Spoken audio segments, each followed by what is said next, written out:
Hey, and welcome back to my channel. Welcome if you are new.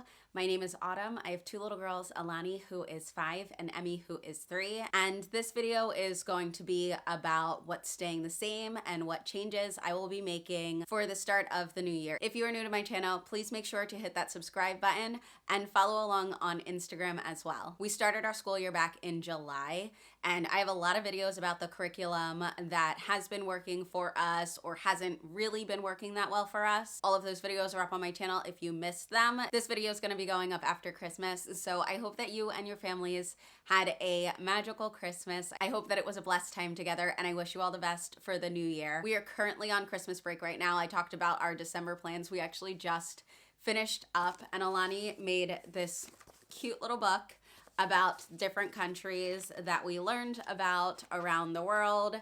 So that was like the December project. And I'm so proud of how hard she worked, but again, we are on break at the moment. So I figured that would be the perfect time to discuss what's coming up for 2024. Our main curriculum is Torchlight, and we've been loving Torchlight. We are going to continue it, and doing each unit across 2 weeks has been working perfectly. That does mean that I'm not gonna finish this curriculum by the quote unquote end of the school year, but I'm really not concerned about that. Since Alani is in kindergarten, I really don't have any requirements with our state, so everything that I'm doing is basically practice for first grade. So when we jump back into Torchlight, when the new year starts, we are going to be working on Ireland and Scotland. That is going to be the first week when we get back. And I put my requests in already at the library for some of the books, but I've also been having really good luck finding fantastic books on Epic. I will link Epic in the description because it has really been great using their site, and we still also use Books, which is free for homeschoolers.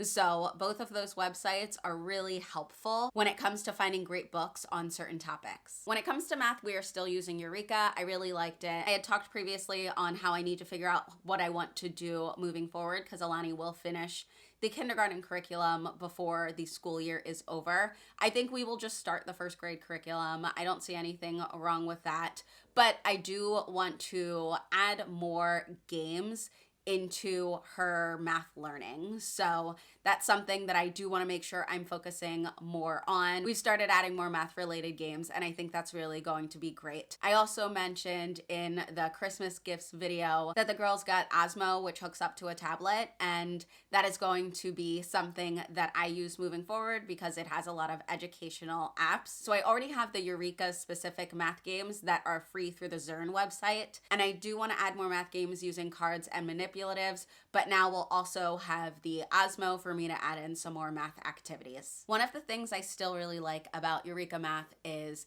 how slow it progresses. So Alani has just recently been introduced to addition and subtraction number sentences, and as I said, we are toward the end of it. This is what would be like normal spring kindergarten work, and she's just starting to do like 2 + 3 = 5.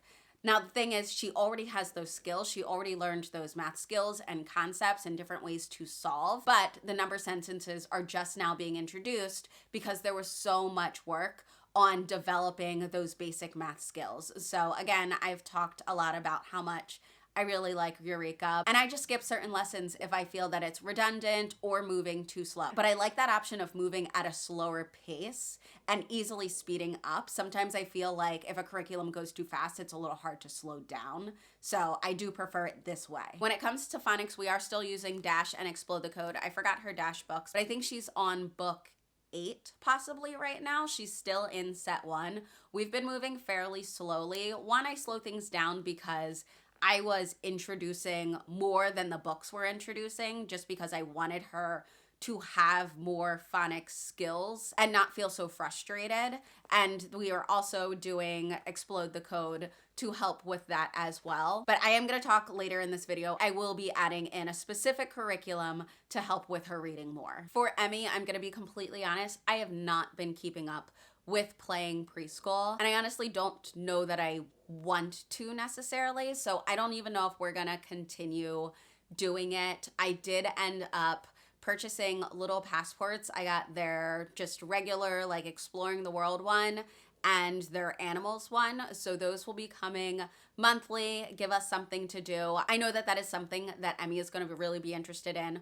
One, with exploring the world, she's doing some things that she's already seeing Alani doing and can feel a little more connected with that. She loves singing like the continent song with us and just being a part of all of those things. So I really think she's going to enjoy having her own thing. And it's for 3 to 5, so even Alani can join in and have fun with it.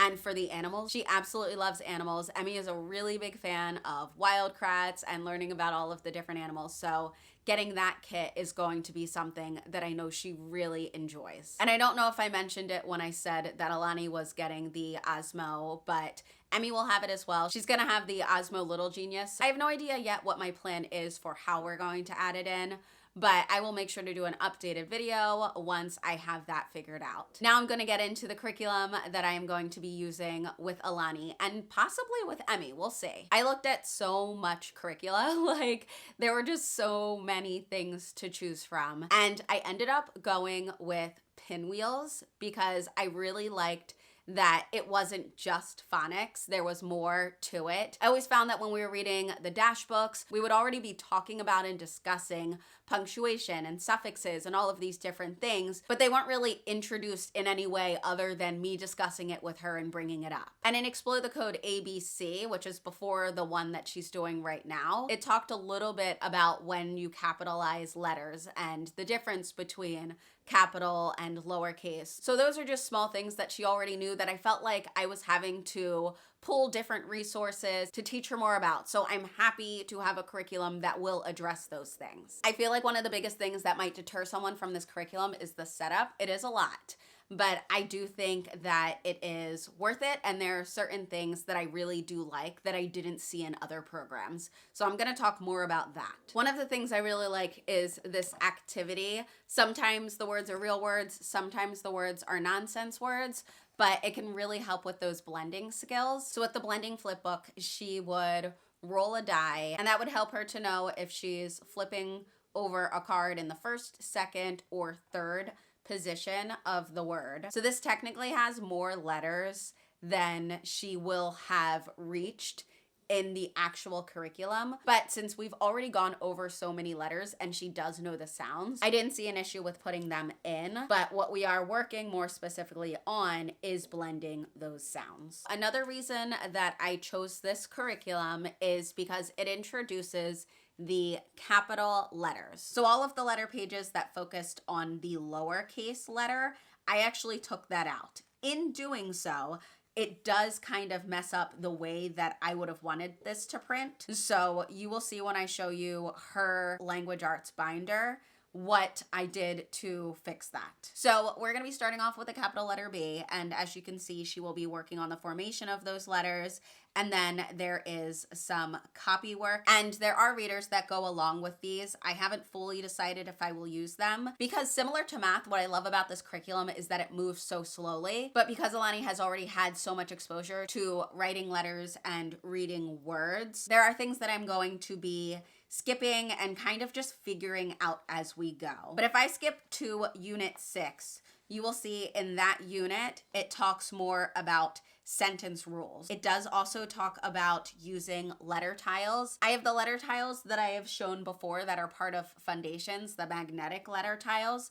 but I also have individual letter tiles, both uppercase and lowercase. So I didn't end up printing out the ones that come with this because I do already have letter tiles. And I'm also going to skip ahead to Unit 11 to show you the word study portion of this. So these are the types of things that I want her to understand, and I was having to find different activities to address those things. So what I really do like about this curriculum is that it doesn't just cover phonics, but also spelling and word study and handwriting and grammar. So there are lots of different skills that are being taught and addressed. With that said, I still did purchase All About Reading, but just the teacher's manual. I was able to find it for a really good price on Thrift Books. So I grabbed it just so that I had a chance to look through it and see how I felt about it, see if I liked it. I marked the page here where suffixes start in this book so that I could kind of do a comparison and see what I liked more. If we find that Pinwheels isn't necessarily working, then I do have a backup. All I have to do is get a few more materials. The other thing that really sold me on this curriculum is the language arts binder. I love the independence and the ownership that this creates for Alani. In this binder, she'll be keeping some of the materials that we reach for often, but in the teacher's guide, it does talk about what specific things should go in this binder. Sometimes you're making a poster like page together. For example, when it comes to learning about the suffix s, you can make a specific page together that reiterates that information, and it can go into this binder as reference. And as I had mentioned, when I printed things for the workbook, because I did take out some pages, it kind of did mess things up a little bit for me. So I printed out the capital letter pages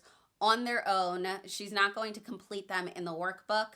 I'll have her complete them here, and then they will go into her binder. If you have not noticed already, I am not necessarily one to go for open and go curriculum. And even if I do get something that is open and go, I very much tweak and change things, because part of the reason that I'm homeschooling is because I want the curriculum to work for my child. So I am going to make tweaks and adjustments based on my specific child. Once we have been using the Pinwheels curriculum for a period of time and we're kind of in the swing of things, I will make sure to do an updated video to let you guys know how it is working out. Again, I really like how slow it is, but because we are further into the school year and using it, we are going to be skipping over a lot of things. But Pinwheels year 1 comes with a level 1 and a level 2. So I really won't know until we're in it more if we're going to get to level 2.